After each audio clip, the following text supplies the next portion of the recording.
Hi, it's Hans at ahappierman.com. Today's topic is it's not too late to set goals for 2023. Well, it's kind of the end of January 2023 as I'm making this. It's a very cold day where I'm at. It's not as cold as it sometimes gets, but it's cold enough. Got my big winter coat on. I just had a chiropractor adjustment, and I'm waiting for my daughter to get available I think we're going to go out for dinner tonight. And getting back to the topic, it's not too late to make your goals for 2023. Well, there's no magic in saying, well, you got to have them all done by January 1st, right? You can evolve your goals at any time of the year, any day, any time. You can start planning what your goals are and how you want your life to go. Don't ever stop doing that. And maybe, a lot of times I'll find myself writing out these interesting goals at the end of one year to try to take into the next. And then as the next year comes, I've got to make some adjustments on those goals, and I don't feel bad if I don't make them. Some of them were probably quite ambitious, but, you have to be able to be flexible and adapt and keep your eye on the prize of becoming a happier man and overall having a great life.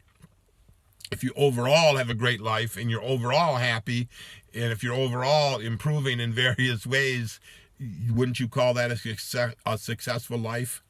I mean, I certainly would. And just because I don't make a particular goal doesn't mean it's a failure. Because sometimes one thing will take much more precedence than another.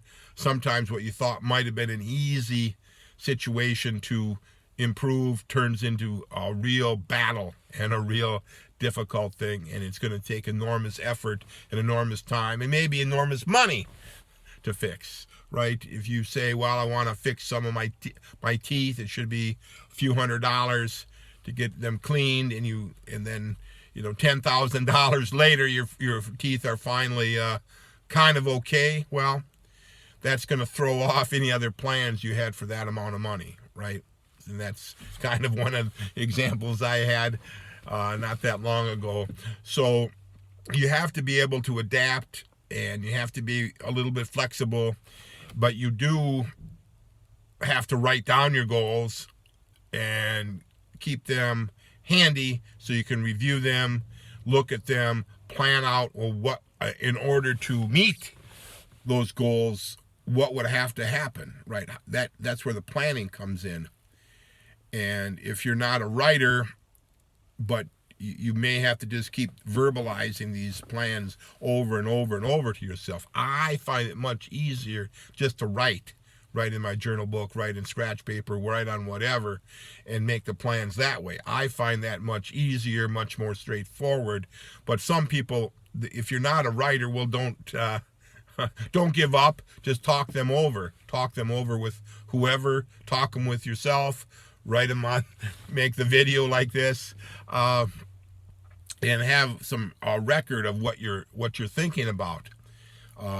And that's why I like to do it, the writing, because I write down what I'm thinking about today, and maybe 6 months from now I'll refer back to what I wrote today and say, well, I guess I was a little bit wet at the time. I guess it doesn't make any sense now from this vantage point. Or you can see that, wow, I did accomplish that, or wow, I accomplished even more. So yeah, don't give up on your planning. Keep at it. I like to make a practice of doing plenty of planning.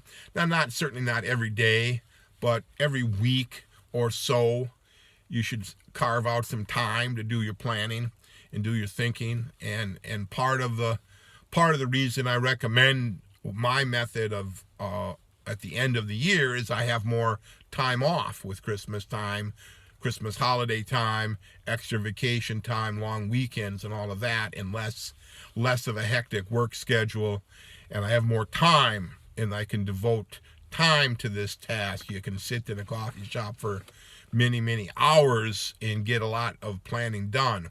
But just because maybe you didn't have that kind of time, maybe you can carve that time out now. So don't give up on your planning. Keep going in 2023. All for now.